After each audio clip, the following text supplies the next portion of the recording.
တင်ဘာလကြာတာပတေးသားသမီးများအတွက်တလစာဟောစာတမ်းဖြစ်ပါတယ်ဒီလာမဲ့ဒီစက်တင်ဘာလကြာတာပတေးသားသမီးများအတွက်ခါကြတော့လုပ်ငန်းခွင်မှာတိုးတက်ပြောင်းလဲမှုများကြောင့်လူကြီးသူမများအကြီးအကဲများဤမြတ်တာနဲ့ကူညီမဆာမှုကိုရရှိမည်မဖြစ်နိုင်ဘူးလို့ထင်မှတ်ထားတဲ့အခွင့်အလမ်းတစ်တွေစတင်ပြီးတော့ပေါ်ပေါက်လာမည်ဖြစ်ပါသည်တတိပြုရမယ့်အချက်ခါကြတော့လှုပ်ဖို့ကင်ဖဲတော့မဟုတ်မနာလိုသူအချိုးဤနောက်ွယ်မှာစကားများကြောင့်စိတ်အနောက်အရှက်အနှဲငယ်ဖြစ်တတ်ပါသည်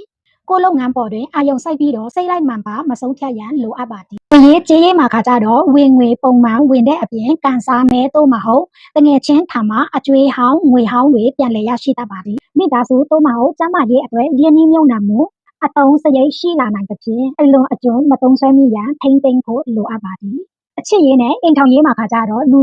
ပြိုအပြုံများအတွက်နေခါကြတော့မိတ်ဆွေအတိုင်းအဝိုင်းမှသစဉ်စိတ်တဘောထားခြင်းတိုက်ဆိုင်တော်သူနဲ့စတင်ပြီးတော့ခင်မင်ခွင့်ရရှိပါမည်အိမ်ထောင်ရှင်များအနေနဲ့ခါကြတော့ဦးနဲ့တူနားလည်မှုပုံမိုကောင်းမွန်လာမည်အချိန်ဖြစ်တော်လဲဤဝေးတွားရခြင်းကြောင့်ခဏတာခွဲရတတ်ပါသည်ကျမရေးမှာခါကြတော့အကျော်တဲ့ခါနာနဲ့ဆက်ကျော်တဲ့နာကျင်ခြင်းများဖြစ်တတ်သဖြင့်ခန္ဓာကိုယ်လှုပ်ရှားမှုပုံမှန်လုပ်ပေးရန်လိုအပ်ပါတယ်အိတ်ရေးဝဝအိတ်ဆက်ရမယ်အစားအသောက်ခရုဆက်ရန်လိုအပ်ပါတယ်ရှင်ကန်စာတာပုံမိုတောက်ပလာဖို့ပြုလုပ်ရမယ်ယတရာတွေခါကြတော့ဗုဒ္ဓဟူဒါမှမဟုတ်ကြာတာပတိနေ့တွင်ဖျားမှာကစိုးညွတ်ခုနှစ်ညွတ်ဒါမှမဟုတ်တရားနို့စီစွမ်းကတ်လူပြီးတော့လိုရာစုတောင်းပါရှင်ဒီလမှာအကျိုးပေးတဲ့အယောင်ခါကြတော့အဝါရောင်နဲ့ရွှေရောင်တွေဖြစ်ပြီးတော့အကျိုးပေးတဲ့ကဏ္ဍခါကြတော့156ဖြစ်ပါတယ်ရှင်